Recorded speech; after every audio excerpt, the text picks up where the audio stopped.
To be honest, I had no idea why Otis wanted to give me any sort of comfort at all. The events of last night made me question if his actions were out of any sort of genuine affection for me, as much as a desire for some other aspect of me. Perhaps he found me so alluring that I was designated to end up as his greatest meal. Perhaps my inner workings were so intriguing because they sounded so appetizing. Surely, however, he would have killed me by now if that was his aim. Then what else was there to want out of me? These were the first thoughts that came to mind as my eyes snapped open. And just as I woke, I felt the same weight as the last time upon me, seeing the same inhuman man beside me and underneath the covers. None of this reality could be denied any longer. That much was a fact. I simply accepted the events of the previous few days as truth, and I would have to live with him. I wanted to continue lying in bed, but that wouldn't have guaranteed me any more escape than it did yesterday morning. I pushed Otis's arm off the side, squirming free of his hold, then threw the covers off of me and sat at the edge of the bed. "Hey, morning, account." I looked back to see his half-open eyes and couldn't bring myself to be too cold to him. "Good morning." But perhaps the solace he provided was part of a plan to lure me in. Was it?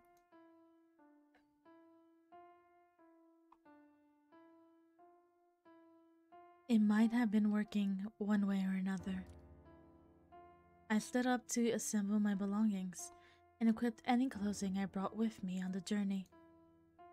"You heading out already?" I was tempted to leave him. He scrambled to escape the bed's hold on him, leaping out and landing on the floor to reach for and force his personal items on. I stared at him clumsily putting his shoes on. Once again, he acted like nothing ever happened, but it was all real.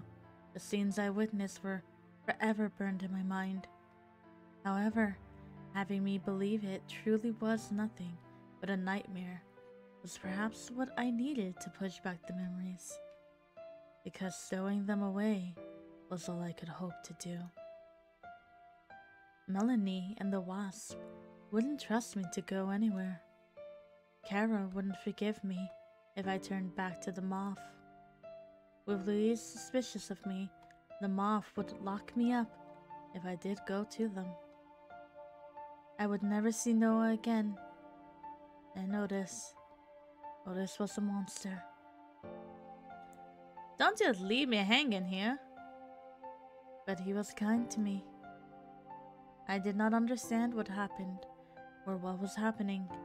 I had no say in any of these matters. Things simply were. And for now, the man before me was simply Otis. I wouldn't. After all, I don't remember you ever leaving me hanging. Even after tragedy and trauma, what a sap I was. I couldn't help it, even when talking to someone they hardly knew. He put on a dumbfounded expression, taken aback by my reaction, before giving me the signature head tilt and a little smile with his eyes closed. I gave it a rest, forgetting what I just said. "Well then, I wouldn't think your sister would ask for much more out of me after yesterday. But at the very least, I hope someone cared to make breakfast."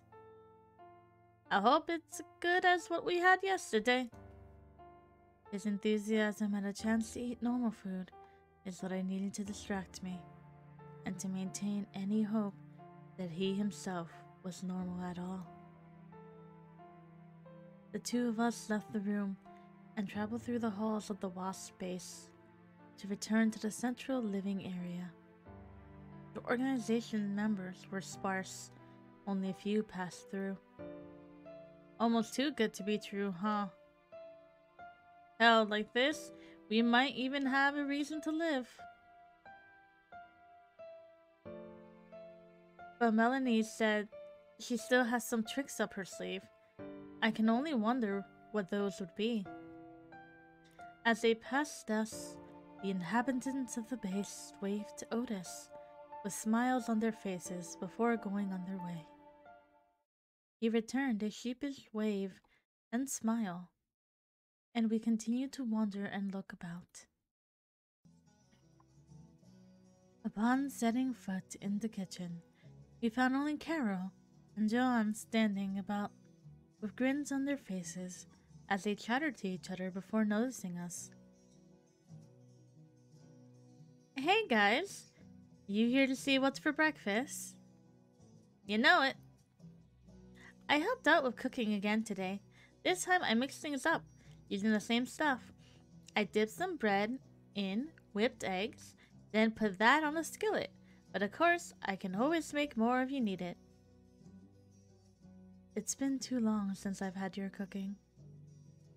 Hearing that was enough to make me utter my genuine feelings and cease the silent treatment I gave her. But it's only been a few days, hasn't it? Well, still glad you're willing to eat it, even if it's not anything special. Anyway, all the tea and stuff is right over there. So long as no one's here asking anything more of me, or nothing more went horribly wrong, maybe I would be fine with the usually mellow events unfolding for today. Would you like to join us on the roof? John and I were going to hang out there for a while. Fresh air wouldn't be terrible. Fresh air without having to see bloody corpse-filled streets, hopefully. Otis and I walked over to the table, showcasing a plate stacked with the recipe Carol described, and a few assorted sides and condiments with which to prepare our meals. If you say so. Did the Count seriously never teach you a thing about swords, Carol? He insisted I never touch one. In fact, he worried about me so much that he never wanted me to worry about trying to do what he does, or what he did. At least what he told me, what he did whenever he wasn't taking long breaks. What's this about? John's going to give me some practice with using a sword. With my eyebrows low, I looked to John, still unable to read much in her expression, other than the smirk beneath her bangs. You never know when you might need the skills. Self-defense is a useful thing to have at your disposal. Isn't that right, officer? Oh. He mocked me. Okay. On top of the roof of the wasp space, Otis and I were seated at chairs on each side of the small table, with the teapot we shared from atop it. Like Otis's affection was enough to make me forget about his identity. The rich smell and taste of this blend of tea was enough to take my focus away from the implications of the sight before me. Across from us, Carol and John were the only other two around, caught up in a casual sparring session with wooden rods. Carol found herself making contact with John's substitution for her sword, followed by John pointing out how to improve Carol's technique and how to avoid repeating mistakes. The setting was peaceful, but something about this brought me disheartenment. Perhaps I should have been more dedicated to Carol and taught her basic maneuvers for sword combat in the event that I wouldn't be there for her. But in my dedication to the law, I assumed that not only would she never have the need to hold a sword, but she would never have the right to hold one either. The two combatants made small talk amidst their playful skirmish. No, it's good to see you so eager to join our ranks. It's not hard to see we're not a very powerful movement. And a recent one, right? It's maybe only been a few weeks since Melanie came to me, and several others in the streets with news about the club she was looking to form. I didn't have anything to lose at that point, so I took her offer. You get tired of running after a while. Their practice got to the point where it looked like they were barely even trying. An extra set of footsteps resounded away from this area, and I looked over to see Melanie approach us from the only entrance. Good morning, everyone. Hey, sis. She tossed Otis the best smile she could muster before turning to Joanne and Carol as they lowered their imitations of weapons. Joanne, could I ask something of you? I see you're here on the roof, so that's not a bad start. I simply request that you keep an eye on this place for the day. There were quite a few of the moth out by where we went yesterday, and I hate for any to get too close. As always, not a problem. Seems you've become acquainted with Carol here. I only hope she found us accommodating. You're too kind, Melanie. Although it seems to me like you've been a little hard on account. I need to be kept in line and make sure my slack gets made up for is all. Well, I could see it in her eyes. Melanie didn't want to let Carol down, even if it meant pretending to care about me for a second. Despite the overlooked fact that Carol and I never took each other lightly, despite being close. I'm not sure if he's entirely comfortable here. I'd like for him to be able to make himself at home, just as you have. Perhaps eventually he will come to realize how honest our intentions are. You have been a little on the edge since we got here, Count. Do you not like anyone here? They don't like me, as far as I can see. I'm sure they've simply been through a lot, so to see you walk around in that uniform makes them a little uneasy, too. Maybe they would take more of a liking to you if you took the time to understand why they're even here. I have a feeling the Count feels a bit of the same way, Carol. He's still trying to wrap his head around it, is all. It makes him feel a bit overwhelmed. If I could not count on him to be normal, I could count on him to recite the emotions that I didn't have the courage to say. I tried to take that as another reminder of his support for me. Melanie let out a deep breath as she turned to face me. I don't ask for much of you today. You're free to do as you like for a while. Of course, you never wanted anything out of me in the first place. You've been dragged around enough in the past several days. I know I made you walk an awful lot yesterday. I have another plan in mind later today, but this should be no problem for us. There it was, upon reaching a sense of comfort too good to last, dread filled me yet again.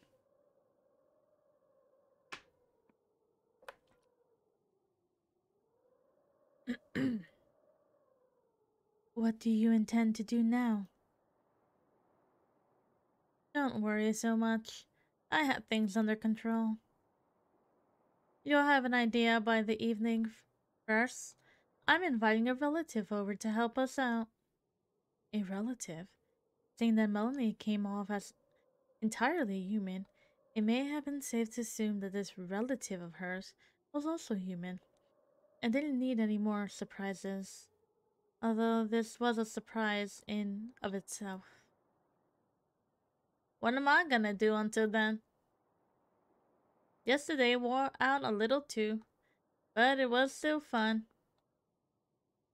Otis looked to me somewhat sullen. I thought so anyway. Don't you worry, just relax. She spun away from us, speaking again before taking another step.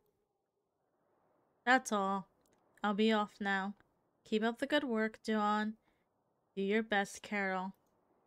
And Account, behave yourself. With that, she walked off and descended the stairs into the building. That woman needs to relax. Must be hard when all you do all day is drink coffee. That's not something I could give up easily. Joanne set her rod on a nearby table to lift and sip from a glass bottle of pale yellow liquid, while Carol placed her own rod aside to drink from her coffee cup. Maybe it's like my own specialty, but for her, just with less caffeine. There are two things in this world that comfort me: cream soda and the sword I carry. The soda takes me away from the chaos for a moment, then the sword takes chaos and makes it my bitch. Then I'm free to get more to drink. Let's get back to it now. They picked their sticks back up for Carol to absentmindedly and half-heartedly swing at Joanne, to which Joanne defended against each strike. You'll learn soon enough. I wouldn't dare try to put you through what I had to go through to reach my level, but that's the kind of thing that helps. Try me. Just what have you had to do? You spend half of your life on the run from authority and eventually run from society itself, changing who you are to survive. Didn't think so. This little organization just happened to be around right when you needed. You got it pretty cushy. I've seen my fair share of poverty, although I wasn't on the run from the police or anything, so maybe you got me there. Account started his own training to join the police and get us back into a better life. I'm pretty sure he didn't have to put his skills to use too often, though. I'm still betting Noah did almost everything for him. That a friend of yours? Noah is Account Superior Officer. He's a really nice guy. John scoffed and turned away. Never heard of a nice guy in the moth before. You're a right, Account? I guess. So long as you don't step out of line. But I'm sure Carol and Otis will keep you in check just fine. Well, I suppose you do have a reason to think that. I can understand, but Noah actually tried to get me out of the situation I was in not long ago. It's been a day since you've seen Noah, hasn't it, Account?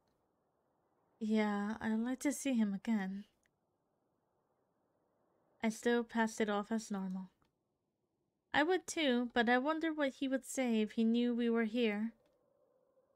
There was a hint of remorse in her voice, though she knew not of Noah's passing.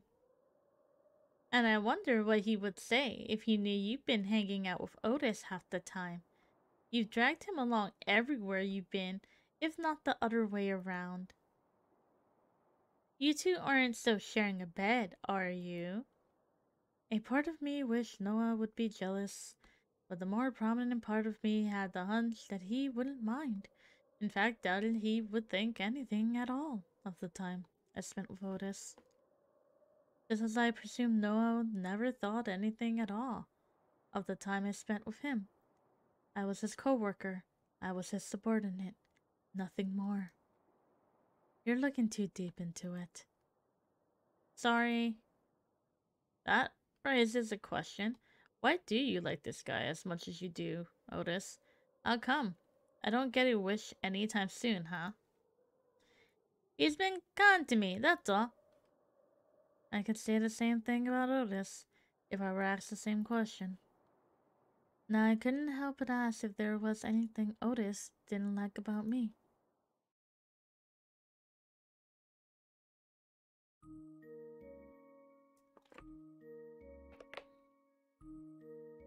Evening eventually fell as Otis and I spent the afternoon together, doing nothing in particular after being with Carol and Joanne for a while.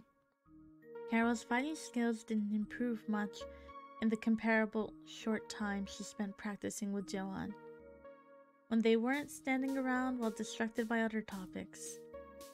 Otis and I now sat atop a crate in one of the hallways of the warehouse, filling the silence between us only on occasion. He kept wanting to ask me questions about my background and hobbies, and that in turn led to me asking, if not about his hobbies, about his background, at least of what little he could tell me. So, who's this other relative of yours? I'm not related to her. Actually, she's my sister's sister. I tried to wrap my mind around the meaning of that before remembering that Melanie said Otis came into her life as if they were never related. I had so many things to wonder about that. I forgot just how many questions I had to begin with.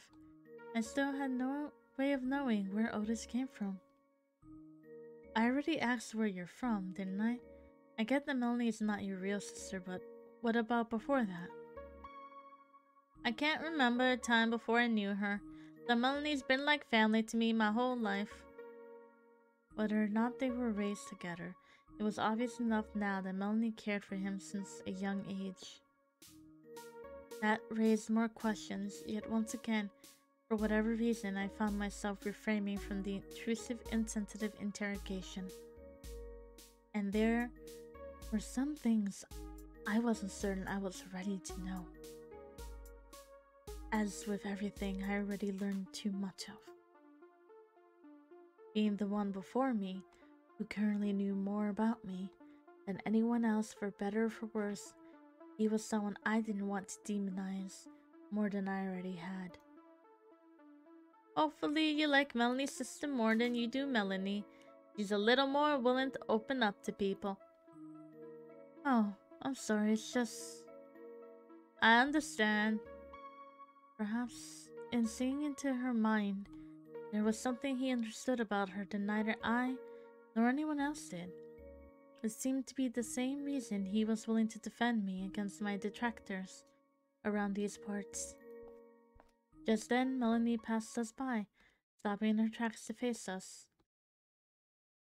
You should be ready now, and I wouldn't doubt you're hungry. Our guest has arrived. Although her eyes were as weary as ever, a grin managed to appear upon her face. Oh, really? See, now's your chance to meet her, Count. Otis hopped onto the floor while Melanie walked off. I stood up. A moment passed. Before long, she came back to us. In her hand, she held the same shabby but fearsome blade that I saw in the cell division of the base. I jumped. What is that? A good luck charm. Otis was right. You are squeamish. She turned back to us. Ah, you found your way over here. Come in, come in. In the room entered a tall woman with long blonde hair and blue eyes, not unlike Melanie, though with eyes brighter and hair straighter. She gave off a tidier appearance to match her bright formal dress wear. With neither a coat nor leggings, yet frills around her dress and bracelets around her wrists, her display of fashion had less practicality than Melanie's outfit. But the most notable thing to set her apart from Melanie was a smile. In one hand, the woman held a tall bottle of red wine by the neck. You can never be sure if anyone else will have you covered, so I just had to bring my own bottle. This is from a nice place I went to while visiting our new friends, who were all the way back in Central Nonia yesterday. You wouldn't understand, but it has such an exquisite taste. The woman's eyes lit up as she looked in our direction before walking over to Otis. Ah, Otis, it's been a while. I hope Melanie hasn't been getting you into too much trouble while I've been away. She leaned over too, gingerly wrapped her arm around his shoulders, and he returned her casual embrace before the two parted and stepped back to look at each other. At least not as much trouble as I've gotten into lately. Things have been a little rough, but I'm fine now. How you been doing? He wore a smile like she was as close of an acquaintance as any. Things are a little hectic now. I'm alright. Business as usual. You know it happens. She tossed a glance at me. Do you mind explaining why you have this rat here? He's no rat. This is a count, as he's unlike any other moth soldier you'll find. His sister is one of us now, after he had to rescue her from his own. He himself hasn't taken to us so warmly yet, but as of right now, he has no other place to go. In fact, a count is the one who freed Otis and brought him back to me, so I have to thank him for that. Oh, so this is Otis's new friend and partner in crime you told me all about. I apologize for leaving such a rude first impression on you. Count, allow me to introduce myself. My name is Erica. You performed a curtsy while greeting me. I would have thought you already had a sacrifice prepared without me, Melanie. Not so loud.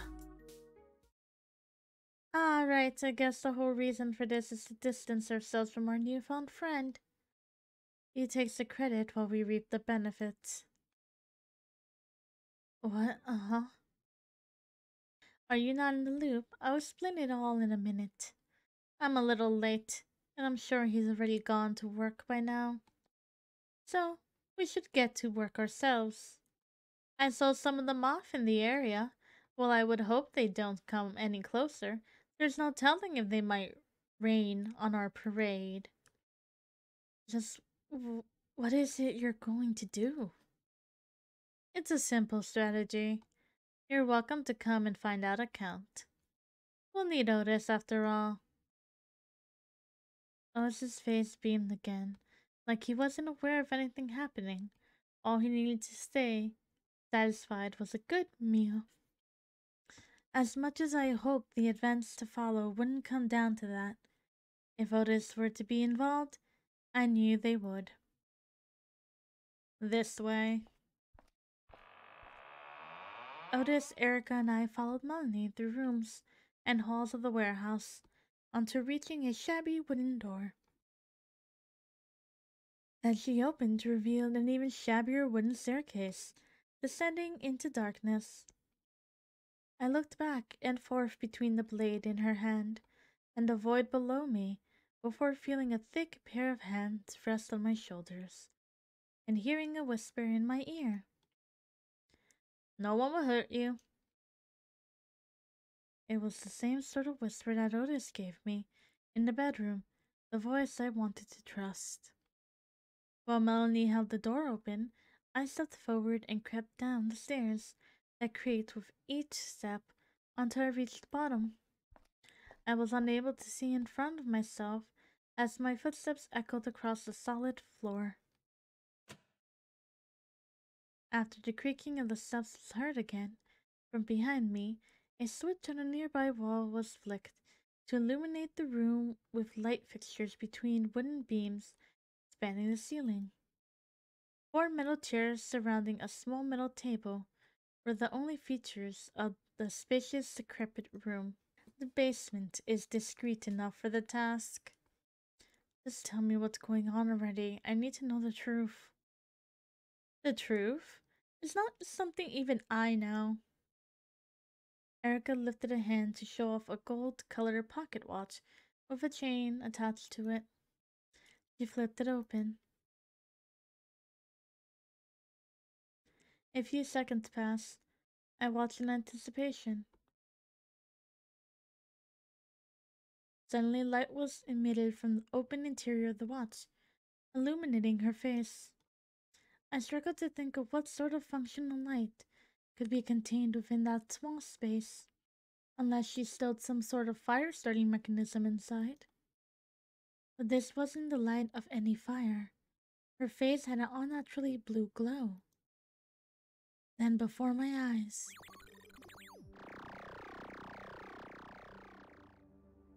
disembodied, blue and golden rings, a pure light, each with protruding square teeth circling their edges, formed in front of her. They spun in place like gears, yet so unlike gears, as they needed no contact with anything else to stay in motion. while floating perfectly in place, with nothing to hold them up. Countless nonsensical diagrams and lines of text as bright as the rings were drawn across the flat space of their diameters, but with no hands or tools to draw their contents. If there was any logic at all to be found in the sight before my eyes, I had no comprehension of it, nor anything I was aware of to compare to it. While the magical aspects of Otis were things I could draw parallels to elsewhere in the world, perhaps fiction and fantasy I was acquainted with, the sight before me was truly alien, unlike anything I had ever seen. I blinked in quick succession, gave the light in front of me another stare, and continued blinking again in doubt of what I saw. Yet each time I opened my eyes, the shiny sting against my eyes persisted, and the rings continued to spin. I squeezed my eyes shut and opened them wide, this time unable to look away to deny whatever was happening, and whatever it signified, if anything. That's the same expression Melanie and I had when we found this thing. Where it comes from, no one knows. What? All I could was stutter empty word fragments as I gazed wide-eyed upon the lights that moved in tandem. With each movement, Erica made still, suspended, never ceasing their rotation. This device is something we dubbed a scientific engine. You might think it's magic, but we determined that it functions by tapping into the central workings of the universe in order to reconfigure one's surrounding to their liking. If that makes any more sense to you. Some might call that witchcraft. Personally, I can't say for sure, but Melanie and I were taught to use our intuition back at the academy, so that's our explanation, and we're definitely not magicians. Alteration of science? That's right. The device works a little bit like how Otis works his magic, or his so-called magic, but this thing is a lot harder to use than simply wishing for something. Even so, it has its benefits. There are limits to what your mind can produce if you haven't undergone certain experiences or pursued certain things, which puts limitations on the things that can be recreated into reality through Otis's biological eternal scientific engine. The device, however, has no such limits and doesn't even require fuel. You just have to get the hang of the interfacing with it. Unbeknownst to me, there turned out to be an entire science behind Otis's process of granting wishes, which extended far beyond my puny understanding. Tonight, we're going to be using a combination of both processes, as the circumstances have fallen in our favor. Then, you're going to sacrifice someone? She moved over to set her bottle of wine at the table and take a seat at a chair facing it, with the light levitating following her all the way. Melanie and Otis follow suit, sitting at the other chairs surrounding the table. A friend of mine is getting to work on it. We're technically unaffiliated, but I figured if Otis is back in town, why not take advantage of things? With her legs crossed, having found a comfortable position after taking a sip from the bottle to place it back on the table, Erica extended a free hand to the light in front of her, causing them to react with her touch. You know how to make lemonade with lemons, and in my recent years of serving, no one has made better lemonade than me. She turned back to look at me for a brief moment and give me a hushed voice that could be heard by everyone in the room. It's better mixed with alcohol, but don't tell your folks who you've heard that from. I looked at Otis. He gave me a smile. I wasn't sure if this woman was better or worse than her sister. Lines of text moved across the pane of light that Erica trailed her fingers across, and sections of the text vanished as soon as it reached the perimeter of the ring, as if looking into a window revealing someone skimming through a scroll. She moved her hands all across and about the set of lights before her, altering the layout of content displayed on them in an instant with each touch she made. Let's take a look. This right here should indicate that he has quite a haul already. Someone hasn't had his beer yet. Who are you looking at? Where is he? I lost composure the more I spoke. A new customer of mine, the only person whose location and activity I can trace with this thing. He's currently at the mall's main base of operations, on a quest to help out a girl who surprisingly helped me get the device off their hands. You might know him as the Berserk. It couldn't have been. That man, the savage, in my father's clothes? Everyone else in the room, including Erica, looked to me with a perplexed expression. That can't be unless... I couldn't hold on to a single train of thought as I let go of my concern for the mystery, with anger welling forth. You said you weren't associated with him. Technically, Erica just knows the guy. And even though I know him, I don't control him. He's his own man. We're simply working with what we have. Like I said, you wouldn't rather us go out and murder people ourselves to get things done, would you? The face of everyone in front of me was lit as a light shined from behind me. I turned around and my eyes squinted.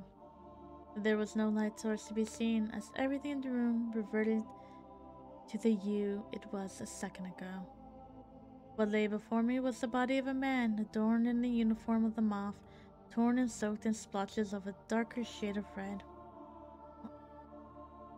I spun back around as I let out an instinctive shout. That wasn't there. Where? The gentleman on our floor now was at the moth base a second ago, but now he's here. That's the power of the device. I didn't have to try to imagine a hypothetical dead soldier from a place I'd never been to being here. I mean, someone would have to be dead in the first place to accomplish this with. Otis anyway, so... Otis's face beamed as he leaned forward. It's all yours, Otis. He stood up and rushed by me. I refused to look back.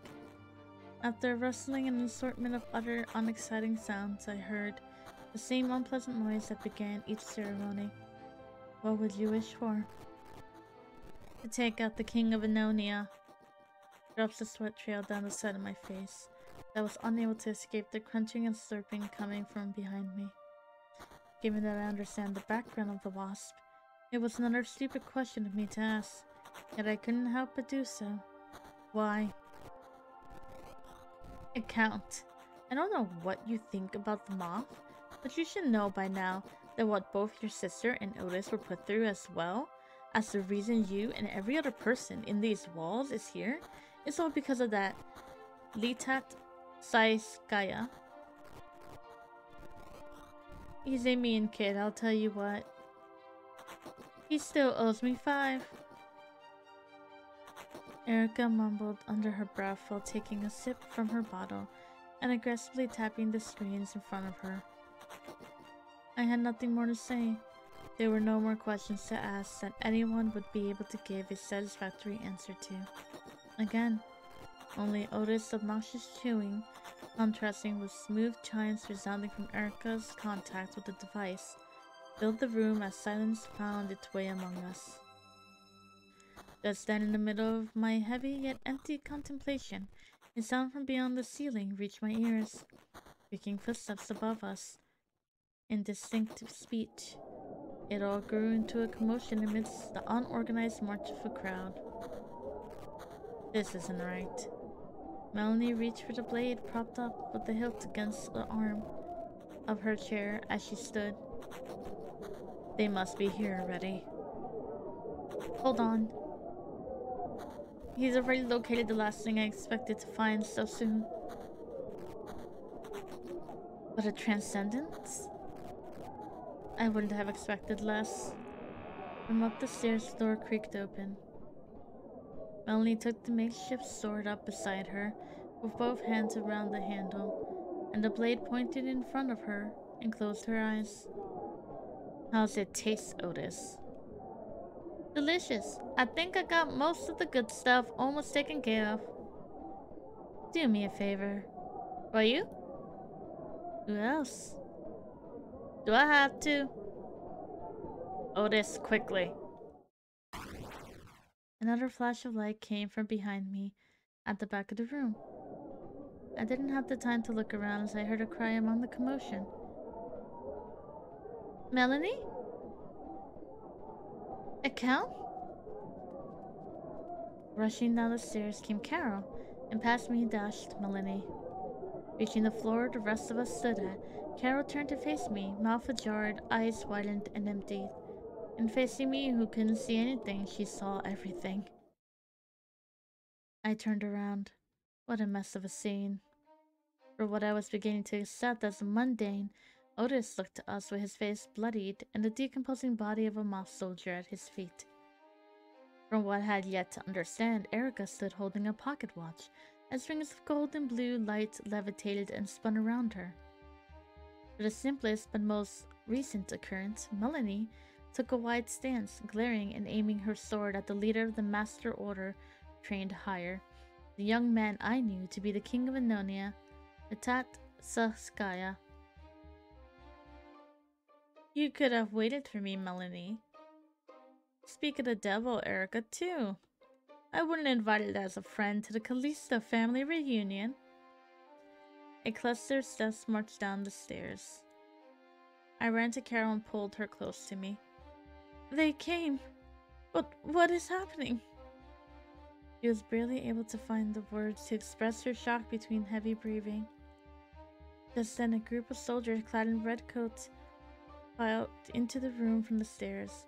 Melanie tilted her head and looked back to the crowd. Melanie tilted her head and looked back to the crowd out of the corner of her eye. This is definitely the place. Good job, Miss Alcave.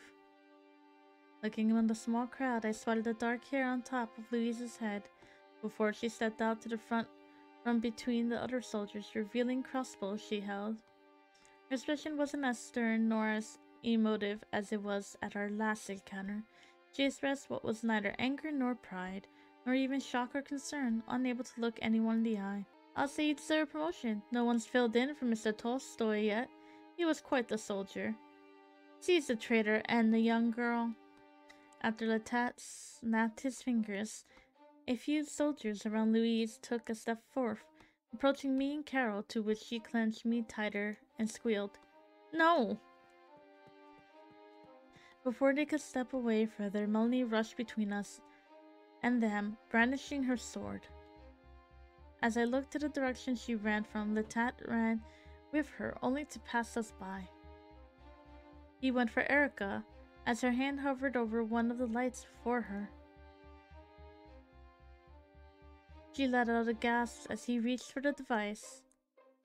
A skirmish without contact ensued as the two maneuvered and danced around each other to grab or keep a hold of the trinket. Everyone aside from the two stood at a stalemate as their eyes were locked on the elegant conflict unfolding between Erica and Latat. With one misstep, Erica yelped as Latat kicked a leg out to trip her, while using an arm to knock the device out of her hand, sending it and the lights surrounding it flying into the air. While she fell on her back, Latat raised a hand to catch the watch, then positioned it in front of him as the screens of lights surrounded him. I won't let you take anything of mine again. He placed his free hand upon one of the screens, then danced his fingers across the rest of the interface. What are you? He slammed the finger down as if pressing a button, and the rings began to twirl faster and shine brighter. No! And their motion died down. Erica looked onward with horror. I don't know quite what I just did, really. Let's look. The Ravens, is that what this is about? Them and the girl? That nuisance? You were keeping tabs on her, and my poor pet bear, who keeps following her around. The thing doesn't even like his own masters. What a nerve. He continued to tinker with the light in front of him, causing them to go into the same unstable twirling and flashing that occurred a moment ago, this time to the point of emanating sparks. I'll give them a treat. And the motion died down again. Now, on to serious matters while I'm here. The events that were happening were too much for me to process at once, as much as I usually thought about him. Be it out of fear or some yearning for affection, I couldn't bring myself to focus on Otis. I was reminded of him with the next words Latat spoke. While I'm unhappy to have the remnant of God, I know that what I won't be getting back so easily is the Ovine Replica. It's a shame you created this monster, Melanie. I thought he'd be a decent successor to the device, but you're the only one he's ever been good to. In the most cold and aggressive behavior I had seen from her yet, only gave a scowl with her teeth bared to Latat. She wanted to kill him, but both the soldiers across from her and Latat's newfound power prevented her from moving an inch. Despite all the times I asked myself whether or not Otis was a monster, I found myself angered at Latat's assertion. At the same time, I was confused as to what he meant by half of the nonsense he uttered, unless it was all some sort of truth, guys, in Asturica. Before the boy here stepped in and claimed the power to automatically alter science, that is. I understand your need to rebel too well, Mr. Canavos, but it was unwise of you to try with me as your leader. And no, I thought he could pardon you so easily. I say he got what he had coming to him. The master order trained hire does not forgive or forget, and we don't need fools in our forces. Good riddance. Now we'll deal with you and your sister once and for all account. But I'm getting carried away again. I have so much to take care of now. That power is back in my hands. First, I ought to take that scientific toy away from you. I was so focused on his speech that I didn't pay attention to the motions he made with his hand just a moment ago. Out of the blue, Otis found himself caught within a blue ring of light that spun around him, floating just like the others. He looked to each side of himself, then took a few hurried steps back and forth, uncertain of where to go, as the ring traced his figure, unable to step out of it, as long as the tat kept the device lifted and aimed in Otis's general direction. With a smug grin on his face, the tat lifted his free hand, ready to place it upon the screen before him once more, in what looked to be a confident final motion. As he swung his hand down, Erica leaped forward, tackling the tat as she reached for the device. Not today. Caught off guard, Latat turned to her as he shouted. In an instant, the ring around Otis disappeared as one began to circle Erica in the middle of the air, and a blinding light filled the room. As I covered my eyes alongside everyone else, I couldn't make out Erica's figure. She seemed to be the brightest, most indiscernible form in the room, like she was the source of this miraculous light.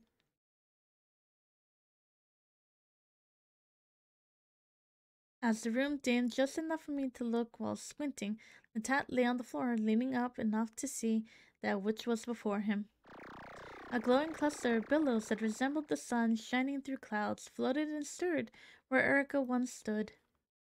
As the mass dimmed, something beyond it became evident. Erica was no longer present in the room. After a final flash, the room was lit only by the ceiling lights overhead. Before us all in the middle of the scene was a bear standing on all fours. Though it didn't seem like a real animal at first, it was large, yet not abnormally so for its kind. Its size and shape were what someone who had never seen a bear before may expect on their first encounter, though its other features would catch anyone's eye first thing.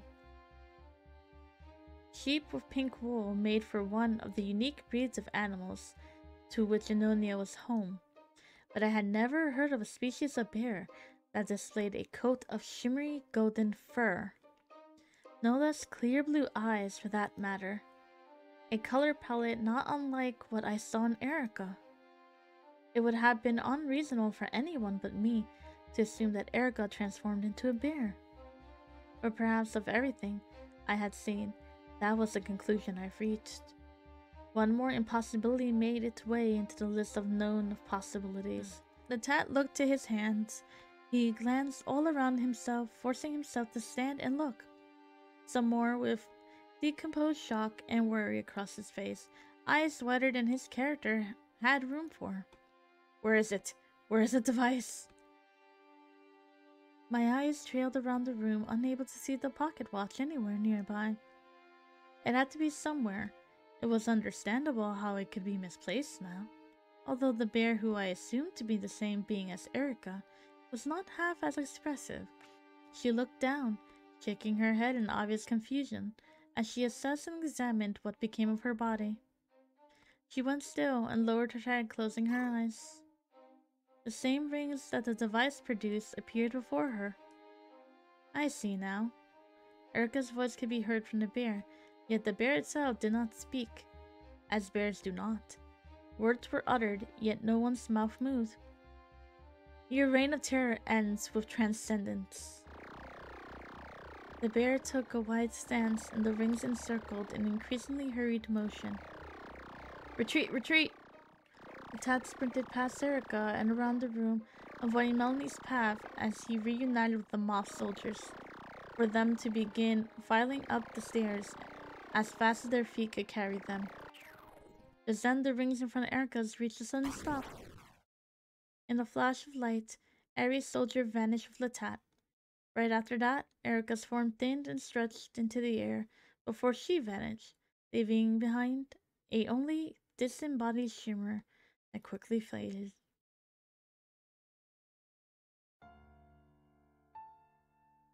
I collapsed to my knees with Carol sobbing in my arms. What the hell is going on? I know magic is real, you don't have to tell me that. Melanie turned around to kneel on the other side of Carol, across from me with an expression as stoic as ever, spoke with a tone as blunt as ever. I know what happened. He wanted to take Otis' power away from him. But Erica intervened. The process he wanted to execute must not have been complete. Now, if I'm correct, that must mean Erica has taken the power of the device for herself. And where'd she go? She's off somewhere, and before long she'll try to find a way around whatever problem she just created. I'm sure of it. What about the bear? What's the meaning behind that? Melanie put a hand to her chin, looking to Otis before looking back. He must have planned to revoke Otis's abilities by reverting him to an earlier state of being. But not all of the prerequisites that applied to Otis applied to Erica. So she transcended, imitating the last transformation that occurred. That explanation made no sense whatsoever. I was too exhausted to think. All I knew was that something I couldn't wrap my head around transpired. She said words. Those were certainly words. They had meaning on their own, but none was said in sequence. Transcend. I repeated them like a dunce. Transform. You should have the smarts to figure out what that means. Quite obviously, anything that transforms transcends form. Then it hit me. No, then the said his pet bear was out. Acting as the berserk? Is that? That's correct. The berserk in truth is a result of a transformation, a transcendence of form, forced upon that same bear after it escaped. Caused by none other than the girl now following him around, who stole the device for her own game. The minute of this information was so far beyond me that it was beyond my concern. I wanted to hope I understood the basics of her jargon, but after being reminded of the berserk, there remained an obvious question I had from the beginning. That doesn't make sense. That man wears my father's clothes. Where would either he or that girl have gotten those? Your father's clothes? How are you certain of that? It has to be true. Dad wore a shirt, a scarf, and pants and boots just like that in the same style all the time. No one would copy that out of nowhere. And he wore that the last time I saw him. It had been a decade since I said goodbye, but I could never forget. Melanie lowered her head once more. Carol lifted hers, unable to hold back her curiosity, even in shock. Carol told me that your father's life was taken in a rebel assault before the police were reformed into the Master Order Trained Hire. Is that right? That's correct. Right. Melanie took a moment to pause before resuming. If you're sure of that, then I can only think of one explanation. When the Berserk transformed, the device fetched someone else's clothing, which was recorded and stored in its database, alongside the transformation forced upon whoever last wore them. In the earlier days of our time experimenting with the device, transcendence of form was one of the few features we could access and use properly. Seeing opportunity, the man who wanted to become king took what he could get and wasn't forgiving. In short, Latat himself killed your father while initiating the revolution. The organization that I once looked up to, that I once took pride in, that I belonged to, and thought I had a chance with because I believed my father was once associated with, was truly nothing more than a facade. It was a visage that held a positive image in my mind only because of Noah. Beyond that, it was hollow. Noah couldn't do anything more for me, but hide me from a truth I didn't deserve to discover. At the top of this society that I was ready to dedicate my life to in order to save my family was the one who destroyed it in the first place. While Carol couldn't have known about the true nature of the mouse leader or what he did to our father any earlier than I learned about it now, it wasn't hard to see that she harbored doubts ever since she was abducted. I understood all of her pain at this point because I felt the same way. Thus, I had reason to believe that Otis, if not peering into my thoughts, showed enough compassion for Carol to peer into her thoughts as well. I can't fix everything, but I can make things up to you somehow. He approached her one step at a time. I'll grant you a wish, if you like. How's that sound, Carol? She looked up at him with eyes dampened and reddened, while he gave her the same smile that comforted me. The blood upon him sullied that image, but I understood his intent. Would you really do that? Carol choked as she spoke. Otis, what makes you sure of this? His disheartened expression wasn't something I expected him to give to Melanie, of all people, any time soon. Let her have something, Melanie. You said it's the boss' job to be accommodating, didn't you? She gave off an airy grunt while lowering her head. That's right, don't worry. I know what you want to. But I want to help out Carol here because I've come to trust her. Her head's in the right place.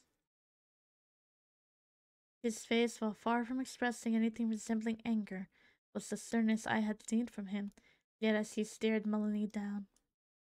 He turned back to Carol and knelt before her. I can see. Think about what you desire, Carol. His calm, soothing tone resumed. I wish I was...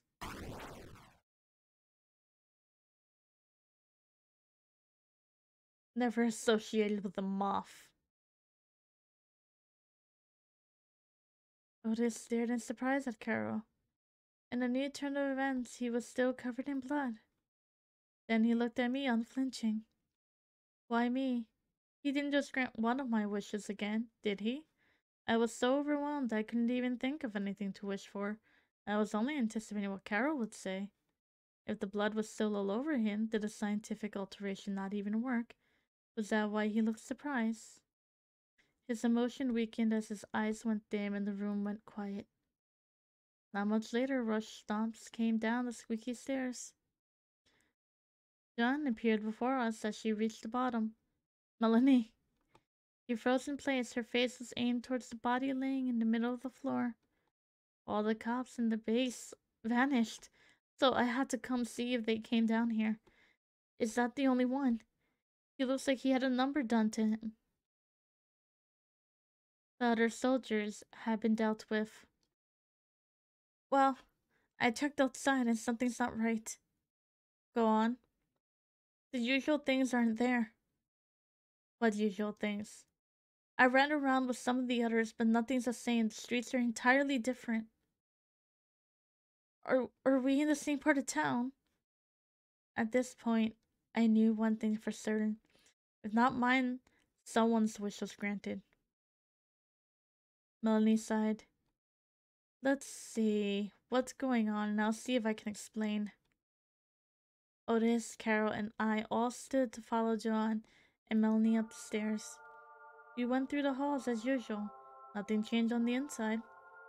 There were a few pieces of furniture knocked over, along with some decorations scattered or shattered on the floor, complete with a few bloodstains, which were tiny compared to what I've seen. It was nothing surprising. We found our way to the designated main entrance. Normally, it would have been inconspicuous and led into a back alley. John opened the door and hopped out into the dark street, tinted with blue moonlight. Melanie and the others followed, with me being the last in line. Something was indeed off. To begin with, the street was wider. The buildings across from the base didn't even look the same. There's no way any kind of renovation could have happened over the course of the day. This is the front entrance, right? Am I seeing things? Looking back where we came from, the area between the bottom of the building and the sidewalk didn't appear natural. For a man-made phenomenon, whoever could have built this, if anyone, would have done a sloppy job, seemingly to rush to support the building. Stray bricks, lined in an uneven fashion, were scattered along the ground across the edge of the wall, with cracks seeping from all around. Flora intertwined with the architecture. Was an uncommon sight, especially near the edge of the city, but there were wild flowers among grass that I recall seeing none of around the wall space when I first arrived. The dead giveaway that this was an entirely different part of the city was marked by the trees growing right at the side of the building. It must have been an empty spot that conveniently wasn't built upon before, and suited for the transportation of the base. Just now, Carol made a wish, which Otis granted. This must be the result. Melanie broke her serious image, unable to suppress a quiet giggle. It was a little late, but I guess we managed to get them off our trail. Good thinking, Carol. And good work, as always, Otis. I would expect Otis to smile right now. The expression had a displeased vacancy to it.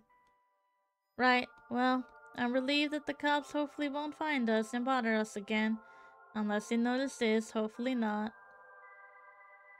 He forced out a laugh that was far from his best, lacking any personality that would have convinced me he didn't have a care in the world. Wow, you had your wish granted, Carol? What was it? Tell me. All I said was that I wanted to have never been associated with the moth. Carol shrugged. And that made this happen? Our entire base is in an entirely different neighborhood now. Granting a wish isn't easy, as you might think. If what you ask for isn't something abstract enough, it becomes difficult for the perfect idea to be reflected in reality. Even so, this is far from the worst thing that could happen, so long as no one can catch us again. Otis, could you do something else for us? No one's dead, thankfully, but some of our men got injured while fighting back. It would be nice if... I imagine a task like this would have used up the only fuel we had. Sorry, there's nothing more I can do for now. Fuel? You never told me how that works. You noticed the body of a moth soldier in the basement, didn't you? Now look at Otis's face. That's how it works. If anything, we should be thankful there's nothing more that can be done now. Oh dear. Those aren't personal injuries or splatters from someone else getting in an accident. She put a quivering hand to her mouth. Intriguing. She then scratched her head as the sun crept back up to us. Carol, you can sit back and chill out if you want. But there's no point in the rest of us wasps sitting around. Let's see what needs to be done, Melanie. I can only wonder if all the appliances still work. I need to retire for now. I'll see you tomorrow, everyone. Good night, Account. I'm not sure if this is quite what I had in mind, but thank you, Otis. No problem. Both their voices were worn out. I didn't get what was up with Otis. Now, other than that, maybe today's events were overwhelming for everyone. But why would he of all people be overwhelmed? In every situation where I made no effort to hide my anxiety, he celebrated as long as he got his fill of human flesh, as if reveling in my dismay. Before even that, he was able to find cheer while I freed him from prison. Carol walked inside while the others began to follow her. Hey sis, anything you need from me? You're fine for now. It's awfully late anyway. Alright, maybe I'll head to bed soon too. She followed Joanne, but before she could leave me and Otis alone outside, I was compelled to address her one last time. Melanie. She turned back to me with an eyebrow raised.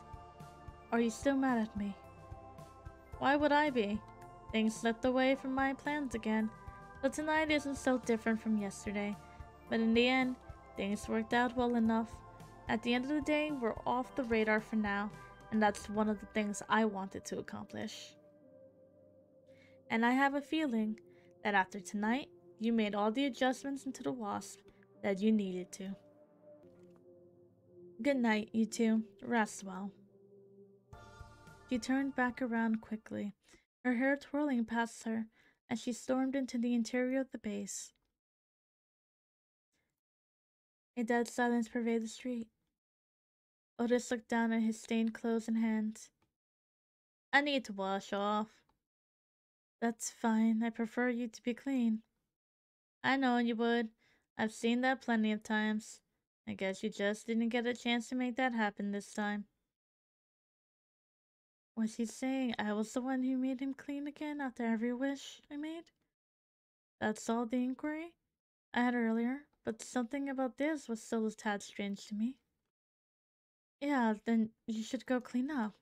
Actually, I was wondering. His tone shrunk into a mumble. Can you come with me? Huh? Into the shower. Can you repeat that? He spoke up this time. Can you come with me into the shower? Excuse me? Excuse me? What kind of request was that? Why? I want to talk about things. I know you don't like the blood, but if you're there, you can make sure I got it off. Unreasonable. Although I was admittedly relieved to hear him acknowledge my aversion to the gore he exposed himself to. If I were there to clean up, I suppose I had no reason to fear being stained by the mess he made. That was the only real difficulty. You understand hygiene, don't you? Can you not? Oh, he looked to the side with a frown. Come on, then.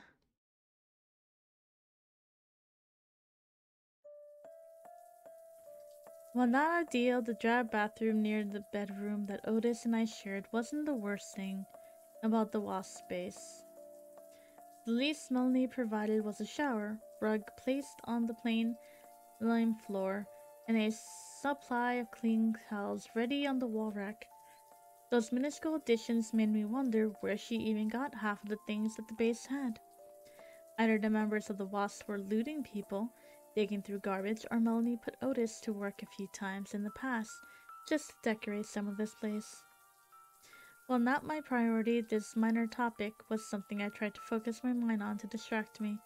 Otis stood leaning over the bathtub, peeking between the wall and the shower curtain to examine the water streaming from the shower head. There came to be a specific outfit I associated Otis. That outfit was not something available to identify him now, as all of his clothing items were folded in place on the counter by the sink. I told you, it should be warm, though. He looked back to me confused, face still covered in blood. You're not gonna take a shower in your clothes, are you? Come on, what are you waiting for? You said you wanted to talk while in here. And we still can. I'm sure you need to rinse off too. He must have seen that. I was shaking as I averted my eyes. Hey, I said you don't have to be shy around me. Don't make this worse than it is. And there's nothing wrong with two dudes in bed. There's nothing wrong with two dudes in the shower. He lightened up as he tossed away his glare and threw me a genuine smile with a faint chuckle. He had a point. If he was this persistent, there was no use trying to stall anymore. I unbuttoned my shirt, unzipped my pants, removed everything from myself, and set it all across from his pile of clothes on the counter. He stepped into the tub and I followed, pulling the curtain close behind us.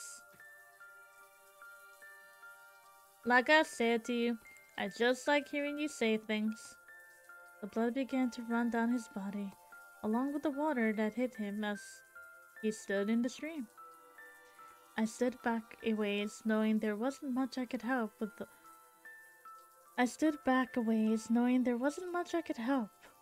and because I wanted to touch as little blood as possible. As he started to wash himself off, I gathered the courage to speak up, taking his advice to heart. Something's on my mind, really. To tell you the truth, I've been thinking about it for a while. Well, tell me. He continued to speak as he rotated in place to catch the water while lathering soap across his body. I awkwardly wrapped my arms around myself and refrained from looking directly at him as I spoke. The Tat called that device that looks like a pocket watch the remnant of God. Then here and there, the moth called you a certain name. Let's said that to the remnant of God, you're its Ovine Replica. Do you know what this means? Well, that's not wrong. The powers that let me grant you wishes are a copy of those the device had.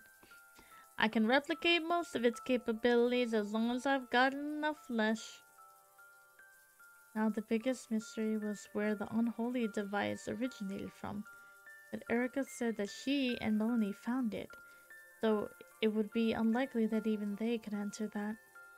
If Otis's power were a replica of the device, the original scientific engine, that would at the very least ease my need to wonder where Otis attained such powers if he didn't always have them. The problem that remained was why he had his hair, eyes, ears, and horns. I tried to piece together the cryptic information I learned from Erica tonight, and you've transcended form. Not completely, or I'll be without the get-up, to put it your way. I'm half transcendent. Melanie told me she wanted me to keep some of my original sense. Not that I know they're very different from how you see and hear, but she says it makes me special anyway. I also makes you hard to hide.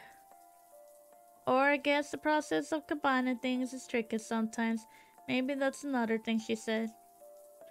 Despite all the more details I wanted to learn, it struck me as rude to ask him too much, particularly about Melanie's involvement, so I stated a simple reference.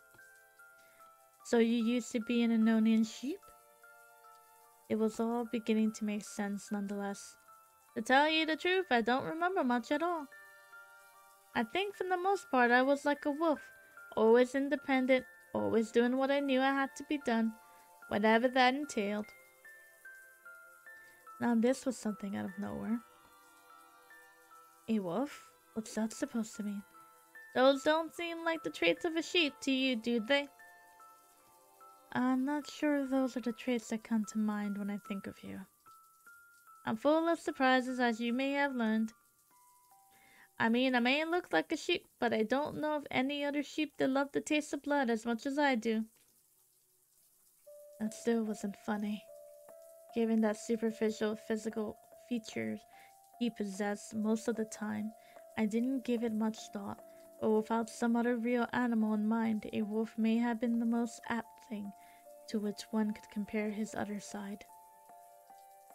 I just like to do a little pondering like that here and there. Whether I was really a sheep or a wolf, maybe you can help me recall. Help you recall? How would I do that?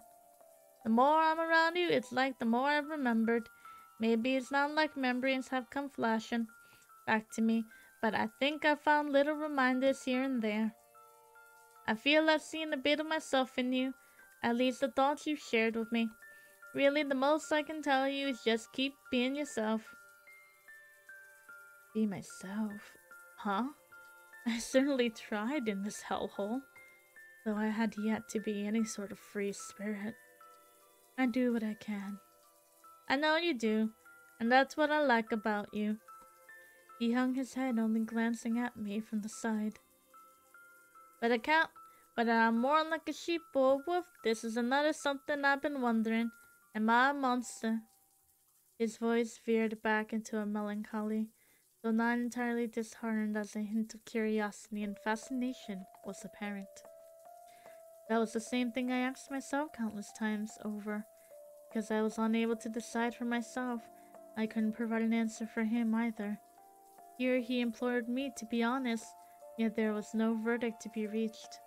I had no doubt that he had seen my thoughts concerning him. With everything pleasant came just as much was unpleasant. You're thinking it over, huh? I went back to earlier this morning to remind myself what I told myself. You're not a monster. You're simply Otis. I blurted out what I thought, unable once again to be too cold to him. He nodded. I think I get what you mean. I'm glad to hear that from you. What I said he was or wasn't a monster, would that affect him? Would the label hold any negative connotation, given the way he already perceived his actions? But if I were to tell him he was a monster, would I have anything to gain? Would such a criticism, such an insult, make him change his ways? Do I have it all off? Otis invited me to break the etiquette I tried to maintain in keeping my eyes level. But in a place like this, was there any sense of etiquette to be found? I eyed him from head to toe as he spun all around. I think so. You're still standing dry over there. Come on, I said you ought to get cleaned up too. Don't take too long. I could really use some food now.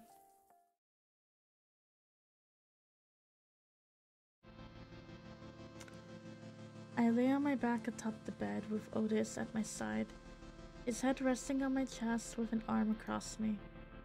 We didn't talk much after finding him something to eat from the wasp supply, but there wasn't much to say after we disclosed our ideas in the shower, so this alone was fine. It wasn't long before he started a muttered chant. Ba-dum, ba-dum, ba-dum. For whatever reason, it didn't disturb me this time. I told myself not to fret over him, and told him not to fret over how I saw him, so I did what I could to keep that in mind. Even so, as tired as I should have been, after tonight I wasn't kept awake out of terror, but rather a deep contemplation, perhaps a determination, if you will. Ba-dum, ba-dum, ba-dum. The change of heart I had towards the moth seeped through my veins. Otis grew quiet as he shifted from his half-awake state, looked up to me within the darkness of the room. I'm a little worried, Count. About what? About you. Me? Why that? His appreciation and affection for me weren't new, but outright worry was. This and Carol both asked me for something, but it's been a little while since you came to me with a request. At least one that you truly intended, that wasn't a spur-of-the-moment thing. If there's anything you want, I'll help you get it. So it wasn't that sort of worry over my opinion of him. I knew as much that Otis had an apparent dedication to me. But I realized something. You always talk about granting someone else's wishes, but haven't you ever tried to make your own come true? Oh well, it's not that I haven't tried. It's that I can't. I don't know how. All that power and it couldn't be used to his own benefit. Then again, maybe that was for the best. How's that supposed to work then? You know how when you're eating something, it gives you the energy to do more after you've eaten well. You feel relieved and energetic. When I eat, especially flesh, it's like the energy source goes out of me too. I get a little energy to make myself move, and I get plenty to move everything in my surrounding too. Trying to do that by myself would be too much strain on me, if it's even possible. So I have to channel it through someone else's mind in order to make it work. And you've been gravitating to me. Of course. I formed the first response that came to mind at the thought of this. Well, I appreciate it, thanks. All I could say was the mild gratitude I felt. It was strange, but I should have been glad he bothered to try and please me. Anytime. You really didn't have to free me from the prison, but you did anyway. I just want to be sure that I'm doing a good enough job returning the favor. This made me curious if he wanted to show me genuine affection, or if he had anything to gain out of doing anything for me. One way or another, I at least began to see a new opportunity in his dedication to me. I'm already trying to formulate some ideas that you might be able to help me out with. In fact, if he simply ceased to eat the flesh of humans, he would cease to be a monster. But at that point, I would have no say beyond the most minute things in my future. Were I to finally acknowledge that he was, if not a monster, one whose methods were unusual and embraced the magic that came with the territory, then I would be able to grant myself one more chance. And then I would be able to make amends for Noah's fate. Oh good, what do you have in mind? Perhaps I should make a wish that's only mine. Just as Noah said, I had the power to change the world after all. I decided at this point that I would put my faith in this creature. I'm thinking about what we have to do tomorrow. And I would have to be the one to take down the tyranny of the state. We have to reclaim our kingdom.